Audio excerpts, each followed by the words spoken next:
Marcher pour la paix, la justice, la planète, l'humanité, la santé. Jour 50.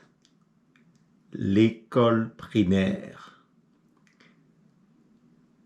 Oui, cela fait 50 jours que nous marchons pour défendre la justice, l'égalité sociale, pour porter haut la voix des enfants qui n'ont pas de voix, des peuples qui ne peuvent être écoutés.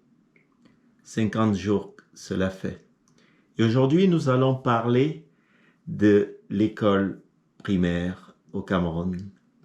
Le système éducatif au Cameroun est basé sur 3 types d'enseignement. Il y a l'enseignement de base, il y a l'enseignement secondaire et il y a l'enseignement supérieur.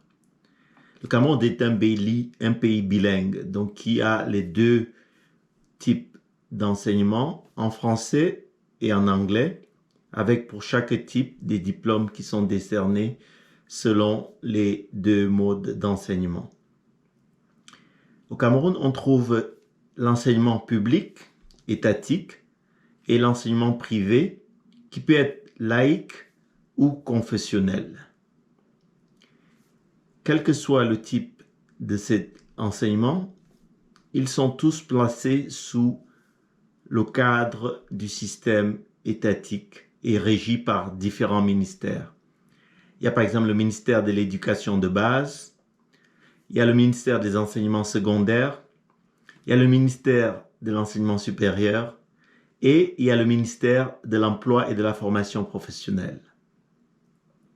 Donc aujourd'hui, on va parler surtout de l'enseignement primaire. L'âge pour entrer dans l'école primaire est de 6 ans habituellement.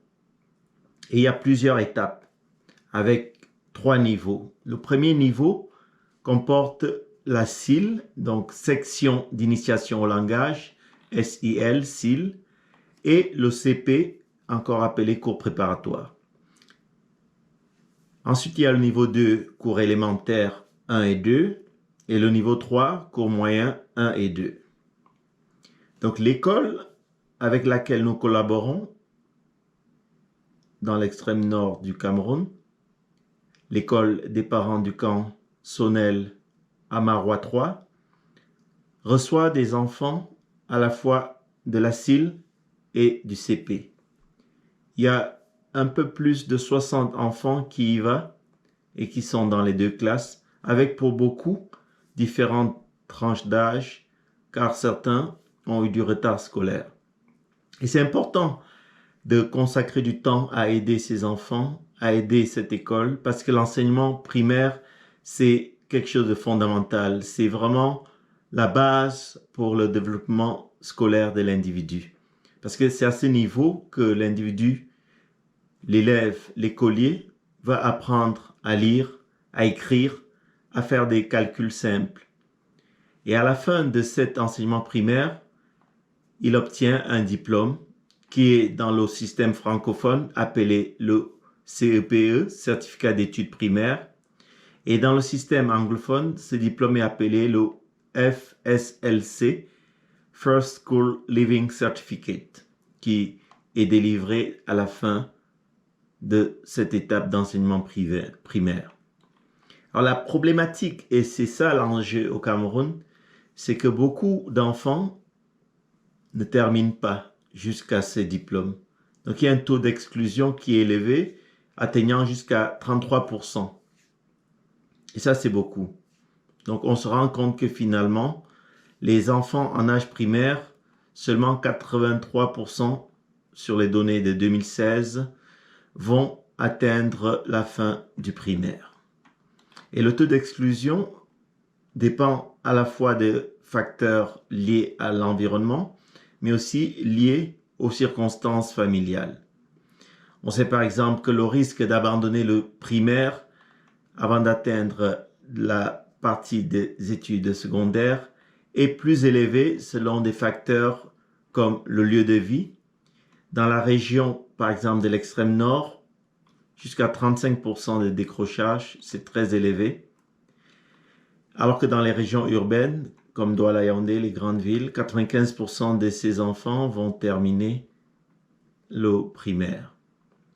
Et donc, l'exclusion scolaire, donc le taux de déscolarisation, va dépendre des facteurs sociaux, des facteurs culturels, des facteurs économiques, des facteurs institutionnels.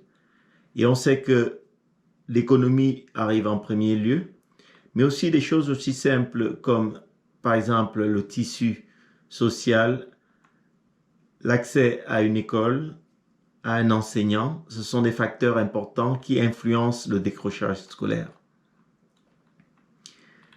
Je me rappelle toujours de Madame Fouda, ma maîtresse de l'école primaire, une dame de talent, une dame passionnante et qui savait justement donner le goût d'apprendre aux enfants que nous étions à l'époque. Et c'est important pour ces enseignants de les encourager parce que les revenus des enseignants ne sont pas toujours à la hauteur du savoir qu'ils veulent instiguer. Alors, avec cette opération 1 dollar, un savoir, nous encourageons les enfants de l'école des parents du Cansonel Marotte 3 en leur donnant le goût de persévérer pour éviter justement le décrochage scolaire, car le risque est à tous les coins de rue. Alors soutenez-nous parce qu'on veut les accompagner sur ces chemins.